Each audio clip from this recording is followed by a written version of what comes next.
Tonight, we walk barefoot along a dusty Indian road under the rising sun of March 1930.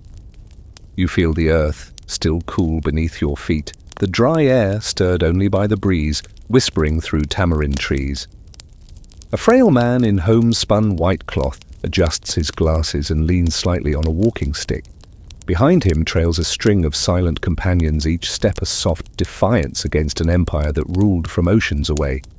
The sky above is pale, almost blushing with anticipation. And here you are, oddly present in a moment that at first glance seems so gentle, yet will prove catastrophic for the world's largest colonial power. This is the Salt March, and it doesn't start with thunder. It starts with squeaky sandals aching calves and Gandhi muttering something about salt taxes between sips of lemon water. It's the kind of revolution where nobody brings a sword, but someone probably packed a dictionary of moral philosophy. You're walking next to a man who believes so fiercely in not hitting back that it makes entire regiments of red-coated British officials sweat through their collars, and he's not even armed. Just imagine how awkward that must have been at Empire headquarters. So before you get comfortable, take a moment to like the video and subscribe, but only if you genuinely enjoy what I do here. I mean, if a man can walk 240 miles for justice, clicking a button seems fair game. Also, let me know where and when you're watching from. It's always wild to see the global bedtime map fill up. Now dim the lights, maybe turn on a fan for that soft background hum, and let's ease into tonight's journey together. You trudge forward, your footsteps soft beside Gandhi's. It's March 12th, and this is Sabarmati Ashram, his home base near Ahmedabad. Gandhi steps out not with pomp, but with purpose. After announcing his plan 10 days earlier, walk to the seaside village of Dandi and make salt from the ocean. Yes, salt. That's the plan. Not seize an armory, not storm the gates, just boil a little seawater. On paper, it sounds like a passive-aggressive beach picnic. But in context, it's thunder with a sugar-coated whisper. The British Raj had made it illegal for Indians to collect or sell their own salt, forcing them to buy it heavily taxed. A basic human necessity monopolized and marked up. You'd think they were dealing in diamonds, not seasoning. Historians still argue whether the salt law was the worst part of British colonial rule. It certainly wasn't the bloodiest, but it struck a nerve because it touched everyone. Rich or poor, Hindu or Muslim Brahmin or Dalit, you needed salt. And Gandhi understood that common threads make powerful movements. You glance at the others joining the walk village peasants. Students, weavers, a few journalists with notepads tucked into their belts. There's even a man who brought a spinning wheel on his back. Because of course someone brought a spinning wheel. Gandhi loved those things. The march begins with prayer, then chanting, then silence. A silence that ripples louder than any marching band. For miles there are no police blockades, no violence. Just farmers watching from fields, children running alongside, and the occasional dog barking at the unfamiliar rhythm of unity. You overhear someone joke that the British probably expect Gandhi to reach Dandi, throw his arms in the air, and scream, "Viva la salt." But you can tell already it's subtler than that. He's not trying to shock, he's trying to shame. And yes, you probably wouldn't survive this march, not because of British bayonets, but because your knees would give out around mile 14. The Indian sun, even in early spring, turns your skin into a sizzling papadum, and the water breaks are few and far between. Gandhi in his 60s just keeps moving like a determined tortoise of righteousness. You're half certain he's running on sheer stubbornness and goat's milk. At night, the group sleeps in village courtyards or on schoolhouse floors. Gandhi writes letters by candlelight, his spidery script curling across the pages like vines. Along the way, crowds grow. Thousands gather in each village, showering the walkers with flowers, food, and questions. Some ask if the British will attack. Others wonder if Gandhi's lost his mind. One child asks whether salt from the Arabian Sea tastes better than British salt. Gandhi smiles. It tastes like freedom, he says. You're not sure if that's poetic genius or just good branding, but either way, you jot it down in your imaginary notebook. What few realize yet is that this is a performance as much as a protest. Gandhi understands optics better than any ad agency on Madison Avenue. He wears white, not just for simplicity, but because it photographs well. His glasses glint perfectly in the sun. His stick, a literal walking stick, becomes an icon. The empire is watching, and Gandhi makes sure every step lands like a soft drumbeat in their ears. He's basically walking a 240-mile Instagram story, except it smells more like cow dung and hope. And there, as you pass through the first dozen villages, you feel it, that hum in the air. Not revolution exactly, not yet, but attention. The British think they're dealing with a man and his eccentric hobby. But they've forgotten something vital. The last time someone walked this far with this much purpose, it probably involved tablet sandals and a Red Sea. You glance at Gandhi, who wipes his brow and murmurs something about disciplined truth and how everyone should carry their own toothbrush. The crowd cheers as they exit yet another town, barefoot on a path carved more by will than by road. You follow not because you must, but because somehow it feels impossible not to. You're still walking, your calves are grumbling, and your toes feel like they've aged 70 years in 70 miles. But something keeps you going, something small, gritty, and completely ordinary. Salt. You wouldn't think this humble crystal, the same stuff sprinkled on fries or rubbed into a sore throat remedy, would be worth a cross-country showdown. And yet here you are, feeling the absurd weight of it all settle onto your shoulders like the noonday heat. It's not just about sodium chloride, it's about power pride and the ridiculous extent to which the British Empire wanted control even of your seasoning. As Gandhi puts it, between gulps of goat milk. Next, they'll tax the air. You're not sure if he's joking. Frankly, neither is he. You trudge through the dry plains of Gujarat past salt pans crusted over from the last monsoon, listening to fellow marchers swap stories. One man tells you he was jailed last year for boiling water and calling it a political act. Another recalls how his father once tried to sell homemade salt in the market, only to have it seized by a British officer who proudly dumped it into a gutter and wrote up a fine. That officer apparently wore a monocle, because of course he did.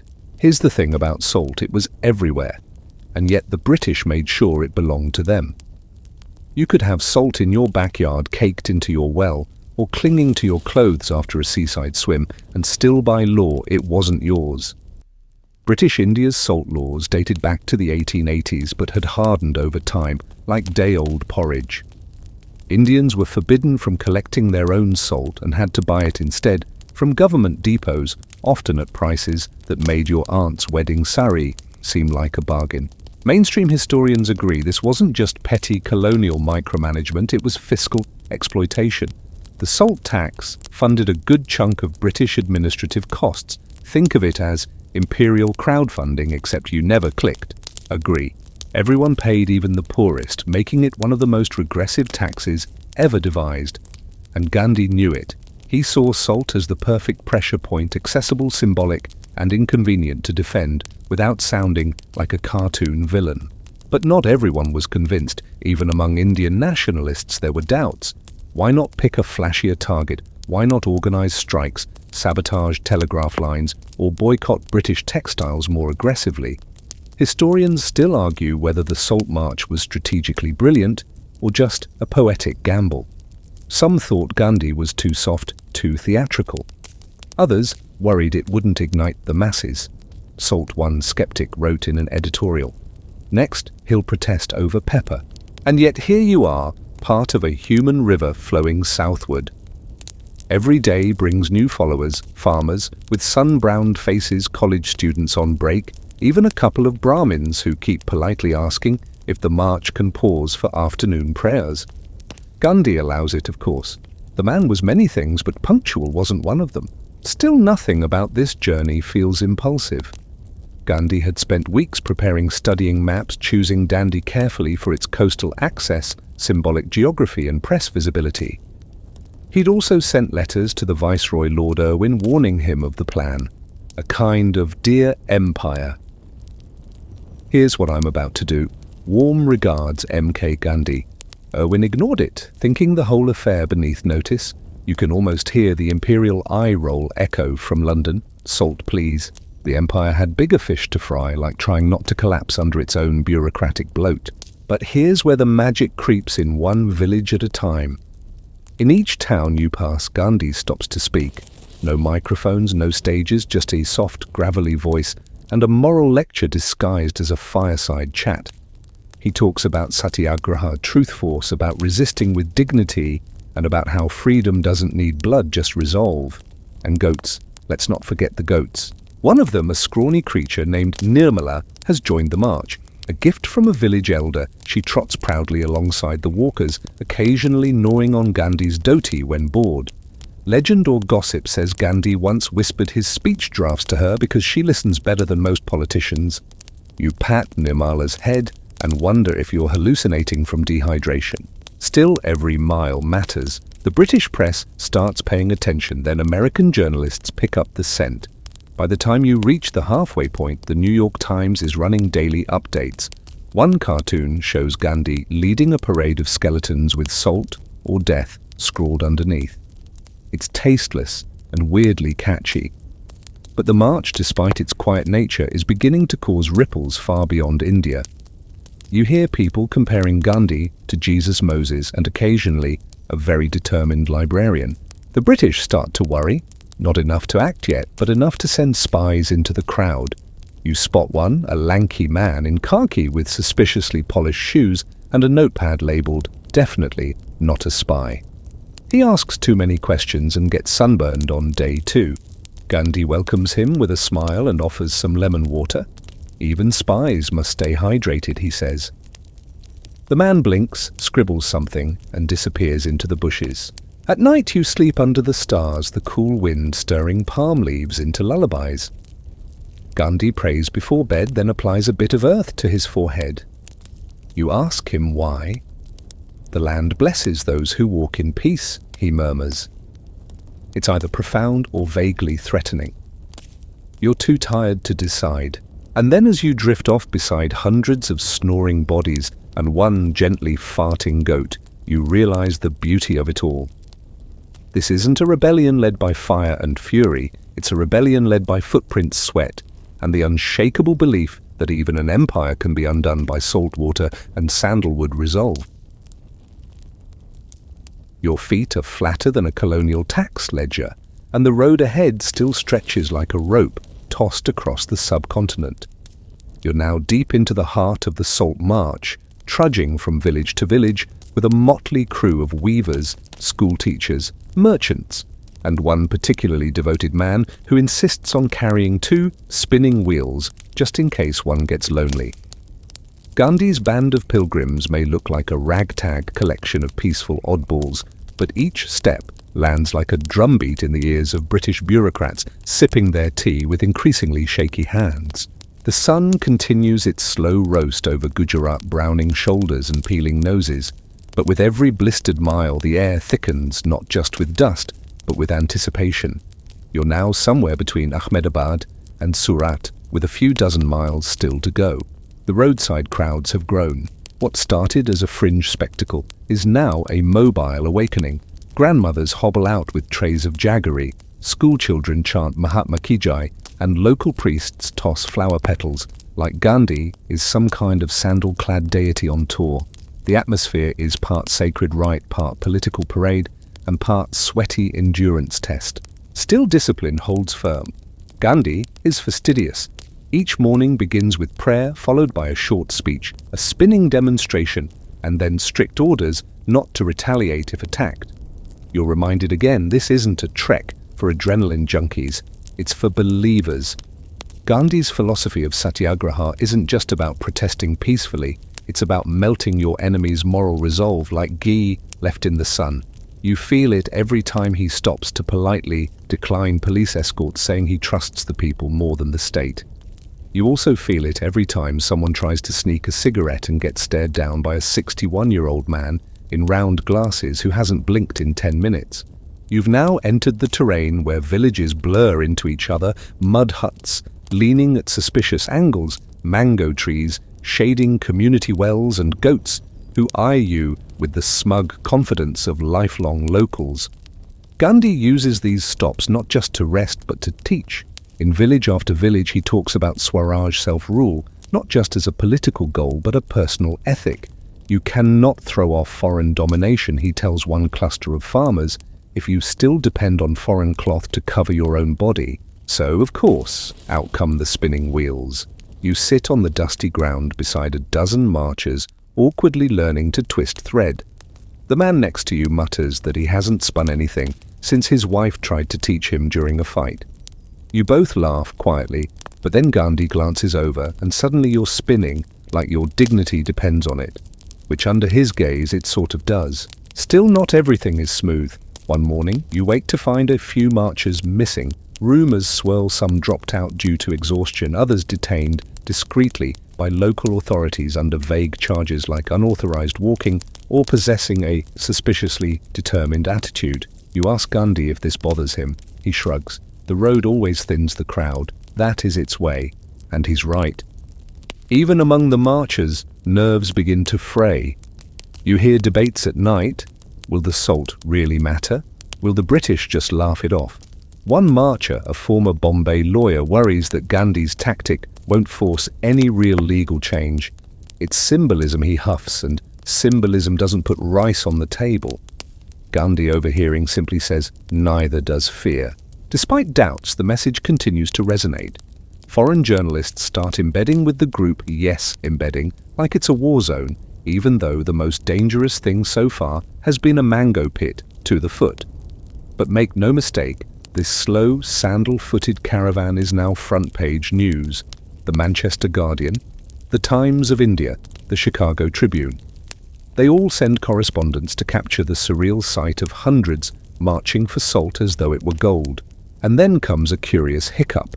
Somewhere near a dusty market town, you're stopped by a group of well-meaning locals who offer to carry Gandhi the rest of the way in a palanquin, basically a fancy human-powered carriage. He refuses immediately. "If my legs fail, then let them fail," he says. "I will crawl to Dandi if I must," and you don't doubt it. Gandhi's stubbornness is like gravity, annoying, constant, and utterly inescapable. Historians still argue whether the physical toll of the march enhanced its power or detracted from it. Some say the suffering added spiritual credibility. Others believe it obscured the movement's goals behind a haze of theatrics. Either way, the discipline is undeniable. No drinking, no smoking, no cursing. One man is asked to leave after mumbling an expletive when a goat steals his dinner. The goat, of course, remains. It's during this leg of the journey that you realize the brilliance of Gandhi's long game. Every village stop is a lesson, every blister a badge. You're not just marching for salt, you're learning how to reject fear. Gandhi never raises his voice, but when he speaks about tyranny, how it seeps into your soul like a slow poison, you feel your spine straighten. One evening, as the sun sets like a copper coin behind palm trees, you sit by a river washing your aching feet. Gandhi joins you wordless. He dips his toes into the cool water, sighs, and then says softly, "Empires fall quietly, you know. Not always with drums or gunfire. Sometimes they fall when a farmer picks up a grain of salt and says, 'No more.' You nod.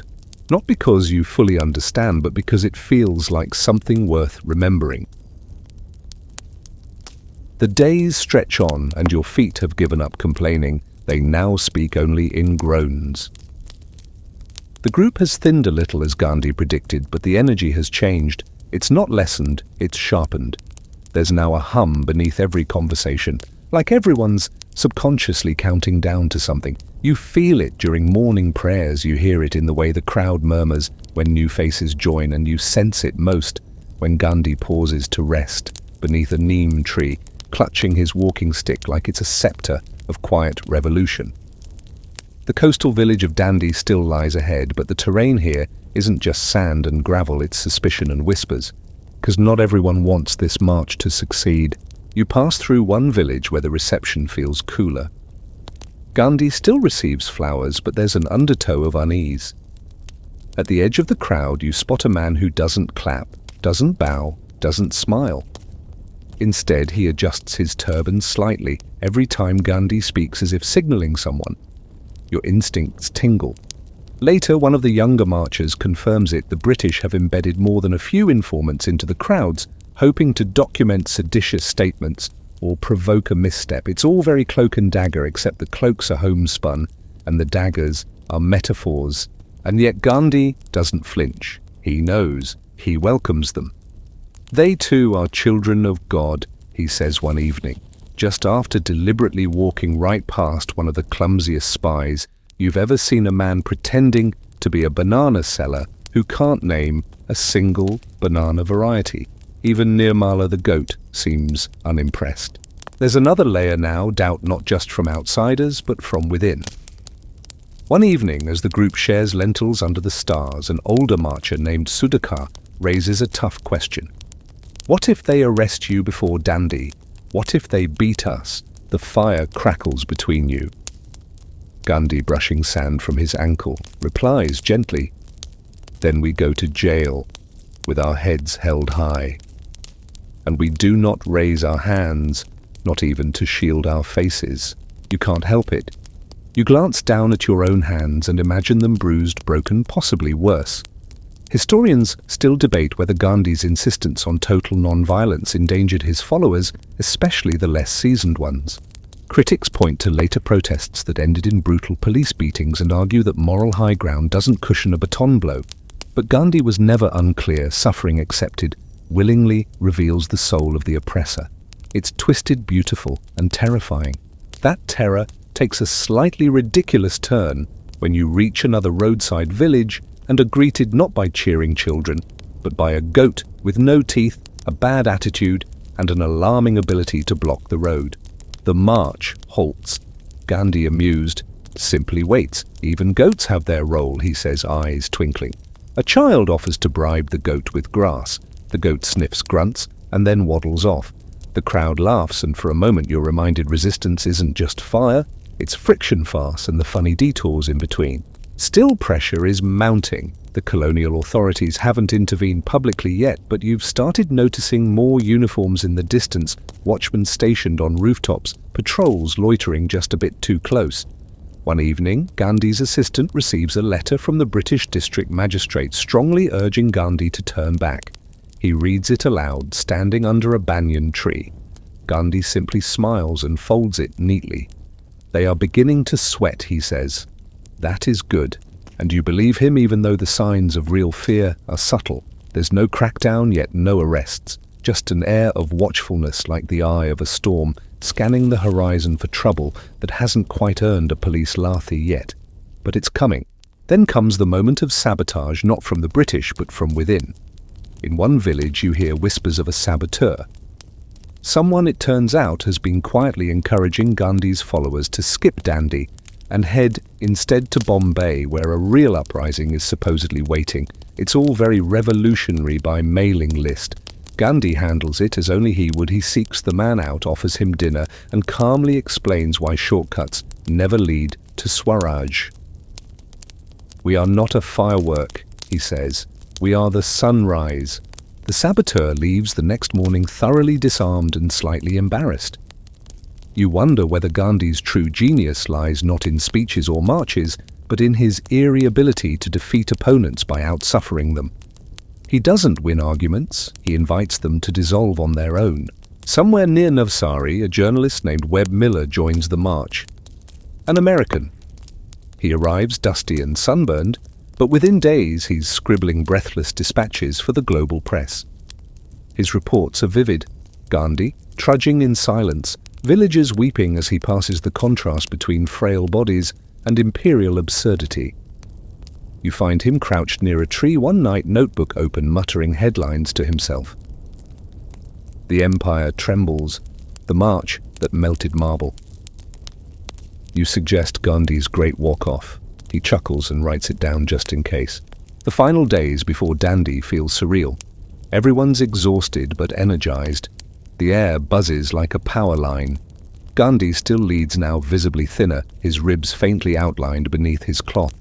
His eyes, though still sharp, still alight with something more potent than fury. You walk beside him one afternoon and ask, "Do you think they'll stop you?" He glances at the horizon, smiles faintly. They might. Or they might wait and watch themselves fall. And with that you keep walking, not just because your feet know the rhythm now, but because turning back feels impossible. Something is pulling this group forward. It's bigger than SALT, bigger than Gandhi. It's the quiet gravity of a people rediscovering their will and daring to believe it matters. The days begin to shimmer, not just with heat, but with history congealing into the present. You feel it now in every breath, every heartbeat, every bead of sweat sliding down your spine. It's April. You've passed village after village. Crowds now line the road hours before the march arrives. But it's not just the locals anymore. You hear flashes before you see them. Camera shutters, lens, clicks, the foreign accents of journalists, scribbling notes and barking into wind-up recorders. This is no longer just a march, it's a spectacle. And Gandhi, without ever raising his voice, has become the star. You look at him now, not taller, not louder, not somehow more magnificent, but unmistakably central. He wears the same dhoti shoes on the same neem twig, and walks with the same limp step rhythm as he did on day one. Yet everyone now stares at him like he's walking on water, or more accurately walking toward it. Dandi is close, just a few days away. The press has arrived in force, from London, from New York, from Paris and Berlin. They describe Gandhi as a saint, a shrewd tactician, a barefoot prophet, and once, confusingly, a whisper wrapped in a thunderclap. Historians still argue whether this media frenzy was accidental or meticulously cultivated. Some claim Gandhi timed every step to draw global sympathy. Others say the press simply couldn't resist a good David versus Empire story, especially one that involved no bloodshed, just blisters and salt. You can't deny the visual appeal. Brown-skinned villagers in white, the Mahatma at the helm, marching toward the sea, like characters from a parable. It looks good on film. That matters. Somewhere in the crowd, a BBC reporter mutters into his notebook, "They're not just marching to make salt, they're marching to make Britain sweat." And Britain is sweating. You've heard the murmurs. Parliament debates are now referring to the Indian issue, not in tones of detached bureaucracy but rising panic. Some demand Gandhi's arrest. Others advise patience, worrying that a crackdown would only amplify the protests' moral power. Lord Irwin, the Viceroy, reportedly has started skipping lunch meetings, an unthinkable dereliction of British custom. Back in London, Churchill, furious and famously acidic, calls Gandhi a seditious Middle Temple lawyer, now posing as a fakir. You wonder if Churchill realizes how much dignity Gandhi manages to wring from that insult. But the Empire can't lash out. Not yet. Not with every major news outlet watching. Arresting Gandhi on the road would be like clubbing a dove mid-flight, symbolically disastrous and very bad optics. So the British wait. And in their waiting, they grow brittle. You walk beside Gandhi one evening under a sky purple with twilight. He's quiet as usual. Then he murmurs, "They fear what they cannot strike without shame." You nod, because you see it now. The Empire, so used to violent resistance, has no muscle for this kind of defiance. They brought bayonets to a moral debate. The road grows softer now. Sandier. Coconut palms begin to appear. You're nearing the coast. Dandi is just over the horizon. The marchers, despite their exhaustion, seem to float now.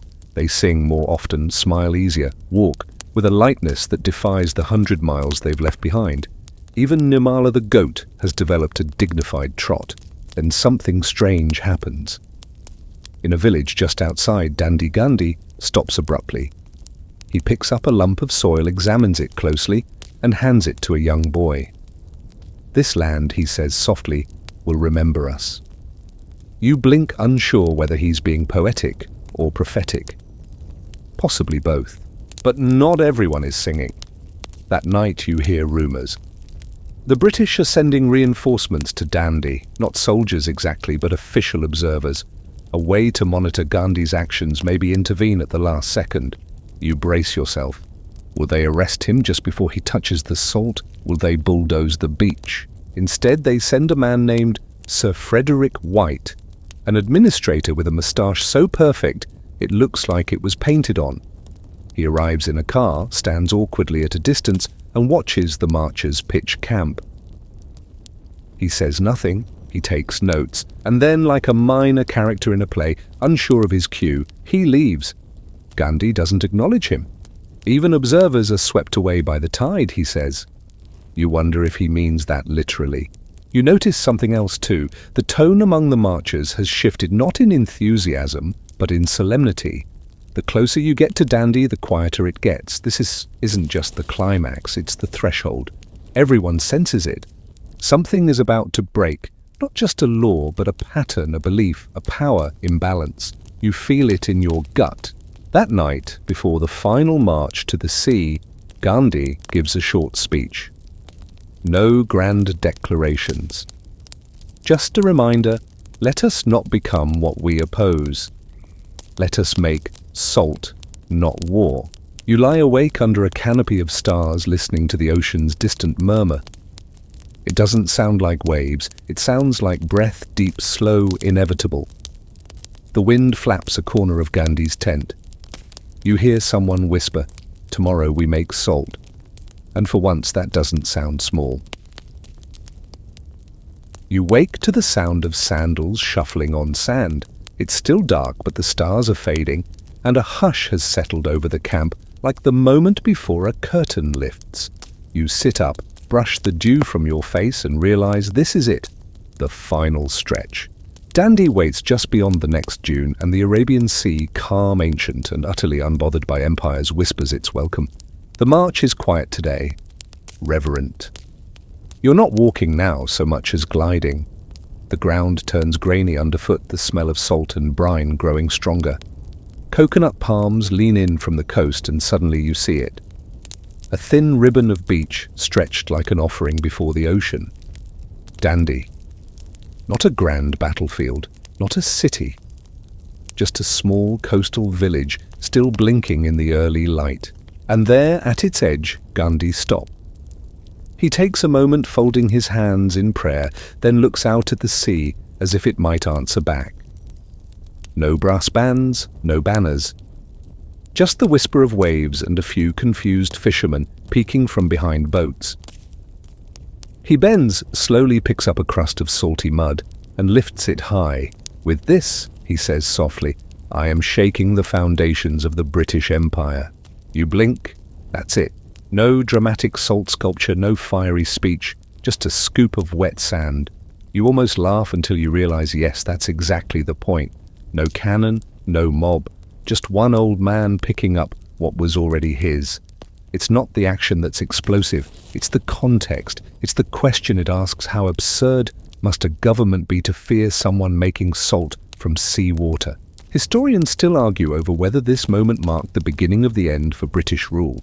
Some call it symbolic theatre, others call it strategic genius. What's clear, though, is that the shockwaves were immediate. By noon, Gandhi's handful of damp defiance was headline news from Delhi to Detroit. British officials scrambled to respond. Local magistrates reported an unquantifiable morale disruption.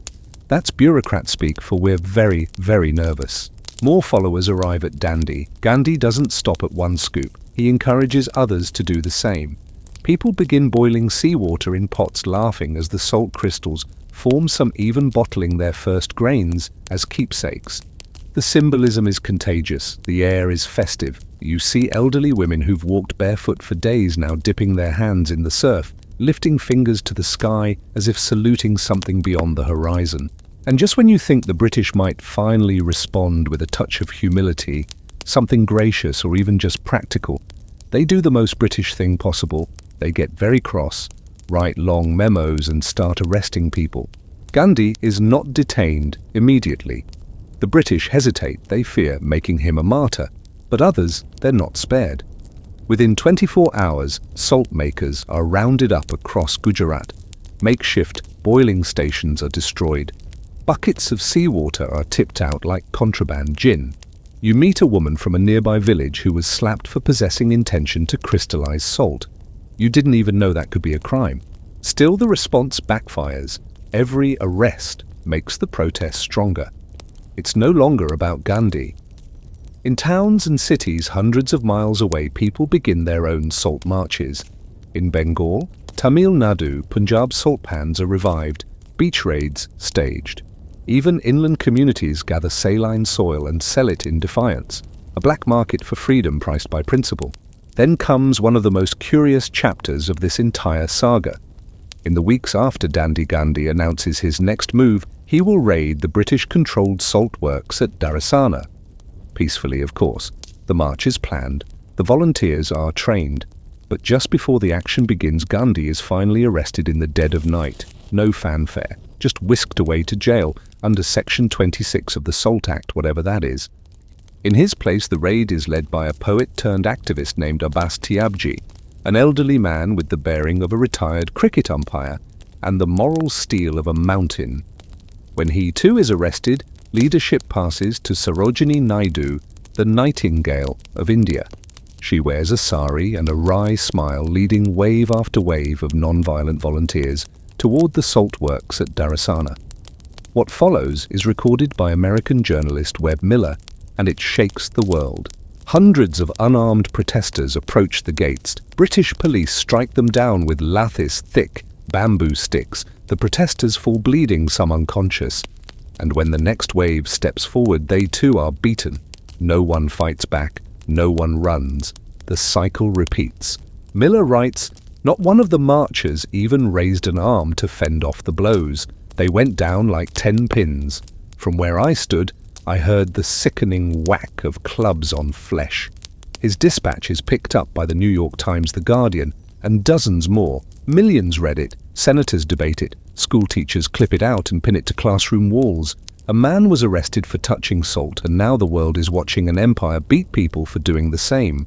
That sound of wood on bone, of principles, unmoved, it echoes all the way back to Britain. It makes people uncomfortable. As Gandhi predicted, the British are trapped. If they ignore the movement, it spreads. If they fight it, it multiplies. Either way, the salt won't stay in their hands much longer. Back on the beach, the tide rolls in. You sit on a rock staring at the foam as it fizzes around your ankles.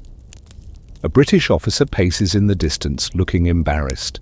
A child builds a sandcastle with damp salt and murmurs, "Mahatma will come back." And you know he will. It's the stir of something beginning. You linger at the edge of the salt-streaked shore, but Gandhi is no longer beside you. He's behind bars, now held in Yerwada Central Prison, a place he once described as almost familiar. His cell is small, clean, and absurdly polite for a jail cell. He's given a cot, a spinning wheel, and a clay jug for water. The British, always terrified of martyrdom, want to keep him quiet without turning him into a legend. Unfortunately for them, they've done exactly the opposite. You sit with the others, those not arrested, not beaten, not yet broken, who wait on the beach and wonder what to do next. But the answer comes not from Gandhi, not from leaders at all, but from the people themselves. Across India, salt becomes sacred. In bazaars, people whisper about secret boiling pots hidden in fields. Grandmothers trade salty bundles like treasure. And in cities, bold volunteers stage protests in the most British of spaces: railway stations, post offices, tea shops. They bring salt, they get arrested, they smile. It's the kind of civil disobedience that makes empires itch. And now the British Empire starts to twitch. You begin to notice it not in grand decrees, but in the small, panicked measures. Police reports grow frantic. Local magistrates beg for guidance from Delhi. Governors cable London pleading for firmer rules, or looser ones, anything really that might restore order. Some provinces ban gatherings of more than 5 people. Others outlaw boiling water if done in a suspicious context. The absurdity peaks when a teacher in Lahore is fined for distributing chalky salt samples to her students. The fine 20 rupees and a stern lecture on imperial dignity. Still, the protests surge. In places like Bombay and Calcutta, workers strike. Factories shut down. Trains slow to a crawl as station masters hold silent vigils. British officials try to reassert control, but the narrative has slipped through their fingers. Like you guessed, it's salt. The empire begins arresting not just marchers, but poets, editors, lawyers, and anyone with too much sincerity in their eyes. By the summer of 1930, over 60,000 Indians have been jailed for salt-related acts of resistance. 60,000, think about that. It's like arresting every person in a small city for seasoning their dinner. One of them, you learn, is your friend Prabhu. He was caught carrying a clay pot of salt through a market. When questioned, he simply replied, "It's for my mother." The police didn't laugh, but Prabhu did right, as they hauled him off to the lockup. You visit him a week later, and he's fine. Bruised, thinner, but still smiling. "The food is terrible," he says, "but I'm finally sleeping better." You start to notice something else. The British are no longer sure what they're fighting. It's not Gandhi anymore. He's quiet in his cell, spinning cotton and writing letters. It's not a political party either. It's everyone: housewives, students, dock workers, priests, children. Salt has become the seed of something contagious, and not just in India. Around the world, people begin to notice. In America, black civil rights leaders take notes. In South Africa, a young lawyer named Nelson Mandela reads about the Salt March and sees the possibility of resistance without bullets. Even in the UK, uncomfortable questions rise in Parliament. Why are we clubbing people over salt? Why are we jailing old men for walking? Historians still debate how deeply the Salt March influenced global civil disobedience movements. Some argue it was a turning point, others call it one spark among many, but no one denies its elegance.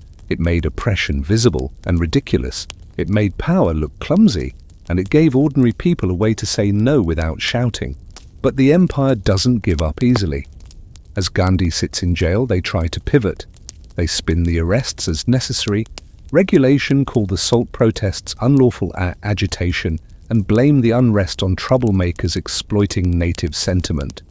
It's all very stiff, very formal, and very ineffective. Because the narrative has shifted. Even among the British in India, something stirs. A young civil servant you meet at a train station, his uniform crisp accent, sharp, lowers his voice and says, "I'm not sure we can keep calling this law and order." Then he glances around nervously and walks away. And just when the movement might plateau, something unexpected happens. Women step forward. In Gandhi's absence, they fill the gaps not with slogans but with action. Thousands of women take up the salt cause, leading marches, organizing secret boiling events, writing letters by candlelight. In Madras, a group of widows walks 30 miles to the sea, collects water and boils it behind a temple wall. When the police arrive, they offer the officers tea, salted of course. One of the most striking images comes from Bombay, a line of women in saris arms locked, walking through police barricades in silence. They are not armed, they do not yell. They simply move forward. Some are arrested, some are beaten. None break formation. And for the first time in many districts, police hesitate. Beating men is one thing, beating mothers, that makes headlines. You realize something now. This wasn't just a movement born of one man's will. It's a movement built from shared humiliation, slow brewing courage, and the infuriating need to reclaim what's always been yours: salt, voice, dignity. At night you sit outside a local jail and listen to the guards grumble. They're not even afraid, one mutters. Not anymore. And you smile because that's the point. The empire wanted obedience. They got defiance instead. You wake to the sound of ink scratching paper. It's not Gandhi, you're still hundreds of miles from Yerwada jail, but someone nearby is writing again. Letters, speeches, statements. What began as a march has become a movement of pens, not swords. And the British Empire, for all its cannons and colonies, is now being poked relentlessly, skillfully, by words. You're in a borrowed room above a crowded print shop, where volunteers now work through the night. The press never stops. mimeograph machines clatter, typewriters clack, and sweat drips from brows as people transcribe Gandhi's prison letters, translate them into regional languages and distribute them across India. A single quote might appear in 10 newspapers, then on walls, then whispered across tea stalls. Gandhi doesn't shout. But in his absence, his words echo louder than ever. From his cell, Gandhi writes almost daily. He addresses the British with politeness so razor-sharp it leaves cuts. He calls for unity among Hindus and Muslims. He advises protesters to remain peaceful. He tells parents to educate their daughters. And he keeps talking about salt. Let the government feel the prick of your conscience, he writes, one grain at a time. Historians still argue whether this phase of the SALT campaign was more powerful than the march itself. Some believe the spectacle drew eyes, but the silence afterward sharpened the message. Others claim it was Gandhi's jail time that gave his words moral weight. After all, it's hard to dismiss a man who would rather sleep on a concrete floor than stay silent in comfort. But it's not just Gandhi writing now. A new generation steps up, not political elites, not celebrities, but poets, teachers, librarians. Letters to editors flood British newspapers from readers questioning colonial cruelty. Indian schoolchildren begin sending salt-covered envelopes to government offices. One famously wrote, "This is what you fear." Why another child sent a single grain in a matchbox with the label, "Not yours." You're amazed at the creativity. Some families sneak salt into weddings, hiding tiny packets under flower garlands. Others pour it across thresholds as a symbol of cleansing. Every grain is now a quiet rebellion, and every act of defiance is accompanied by a line from Gandhi's letters. The duty of civil disobedience, one reads, is to remind power that it is borrowed. And borrowed it certainly feels. Even the jails begin to overflow. Yerwada, Alipore, Lahore, they're packed with protesters. Not just political leaders, but rickshaw drivers, teachers, tailors. One guard in Madras is overheard muttering, "We'll need a salt prison next." The joke is bitter and strangely prophetic. You visit a detention center outside Surat smuggling in food for your cousin arrested during a salt raid. He's fine, grimy, underfed but defiant. It's just salt, he grins, but it tastes like thunder now. And the thunder keeps rolling. In May, Sarojini Naidu leads yet another protest, this time at a salt depot near Bombay. British police, hoping to avoid another public beating scandal, instead resort to arrests en masse. No one resists. A British officer records in his logbook they offered their wrists like gentlemen. The British press begins to fracture. The Times editorializes about unrest and insolence. The Manchester Guardian wonders whether moral integrity now resides in the barefoot class. Meanwhile, American reporters can't get enough. Time magazine runs a cover story on Gandhi. Readers in Kansas and Kentucky, people who couldn't find India on a map 2 months ago, now argue over colonial tax law and satyagraha during dinner. You overhear 2 British officers arguing over a newspaper outside the local cantonment. One says, "He's a crook in a loincloth." The other, quieter, replies, "Then why does he sleep better than us?" He's held one up to the empire and it's flinching at its own reflection. There's a strange irony here. The British claim to be the champions of law, order and civilization, yet they now find themselves dragging old men from beaches, arresting teenagers over sand and filling their dockets with cases that sound like parodies. The state versus salty water, the crown versus grandma with a pan. Even loyalists begin to worry. One judge reportedly asked, "How do I sentence a man who simply boiled ocean?" But the empire tries to keep up the performance. New regulations are drafted, salt licenses are inspected, extra guards are posted along coastal regions as though waves themselves might rebel next. One absurd order requests that government officials exercise discretion when detaining salt offenders under the age of 10. You imagine a bureaucrat struggling to handcuff a toddler. The satire writes itself.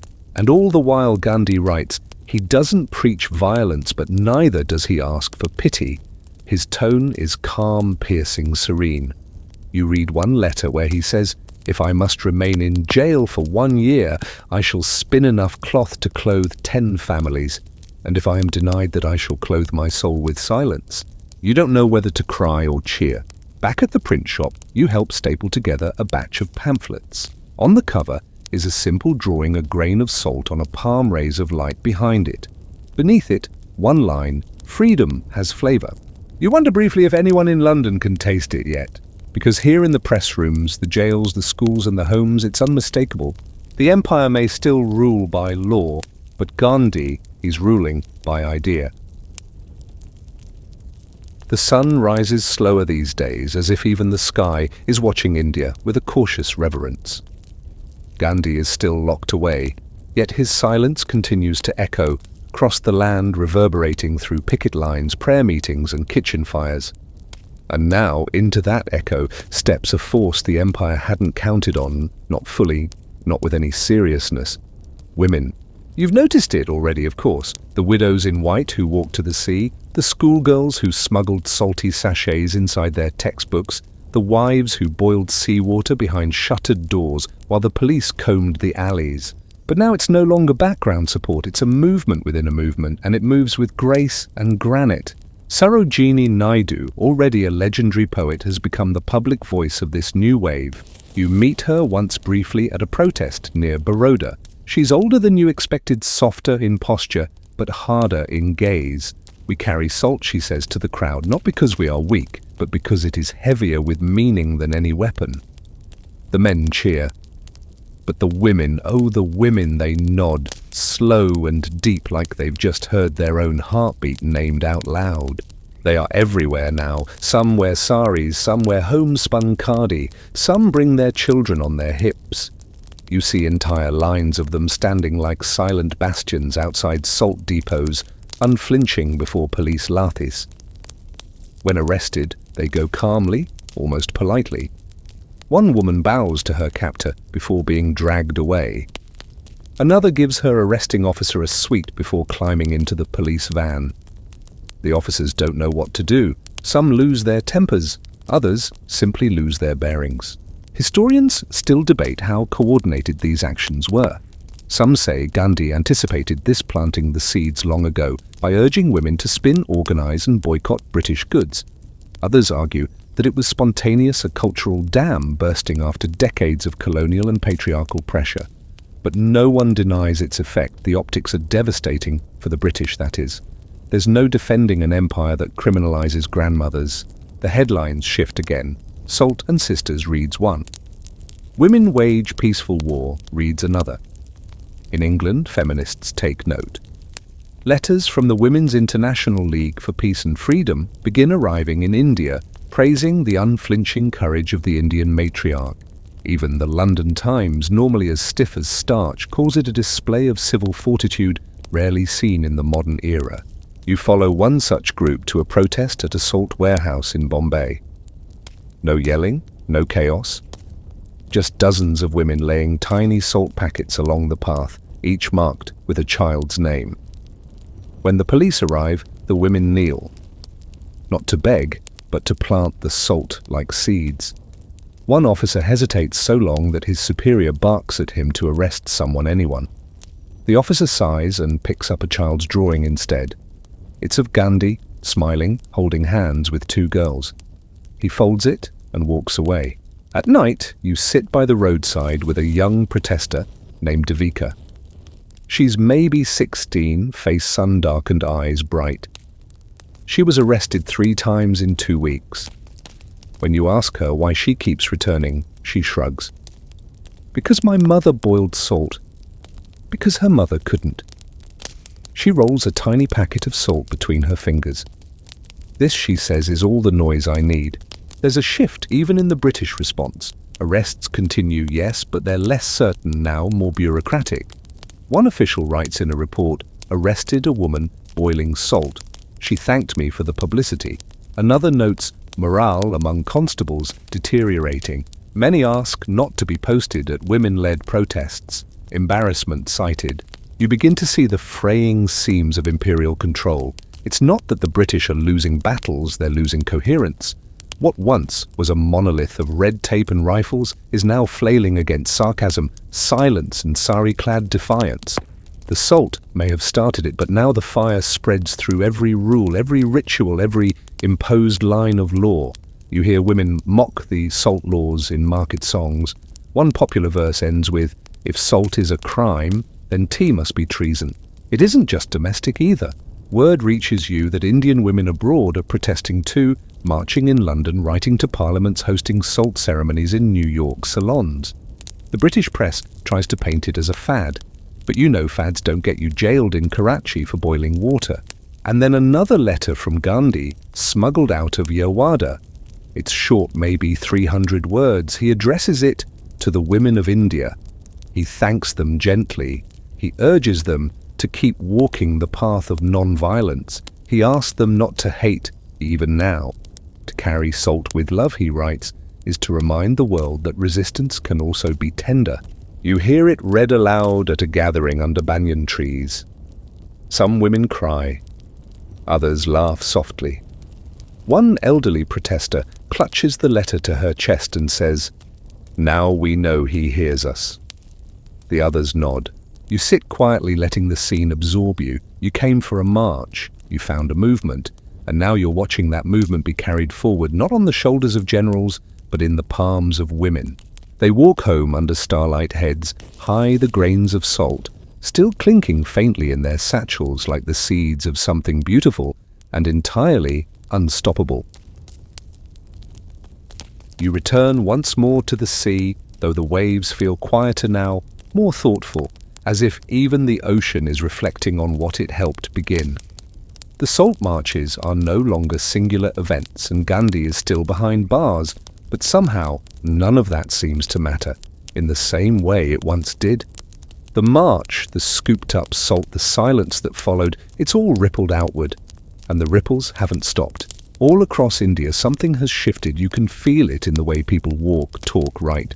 Even the air seems changed, less heavy, more certain of itself.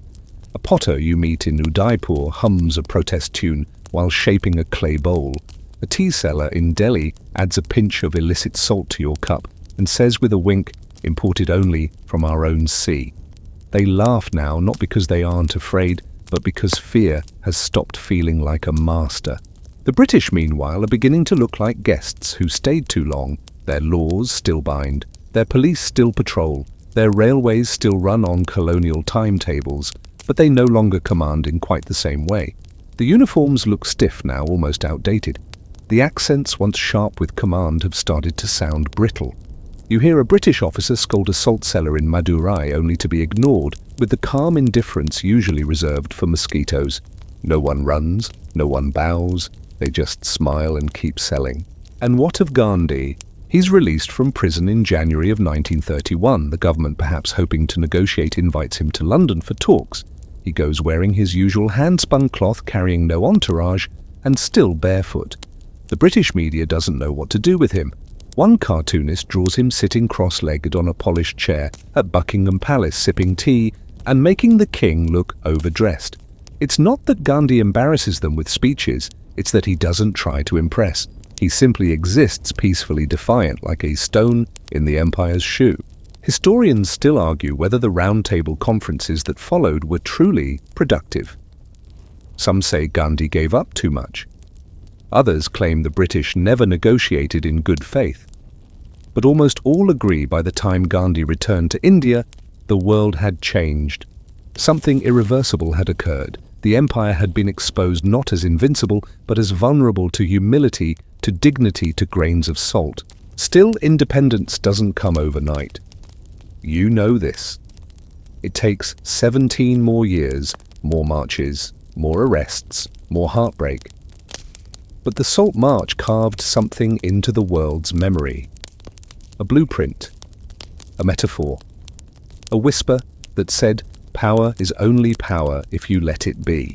Even today, that whisper continues in American civil rights marches, in South African protests, in students' rallies and climate strikes, and every time someone stands still when told to sit down.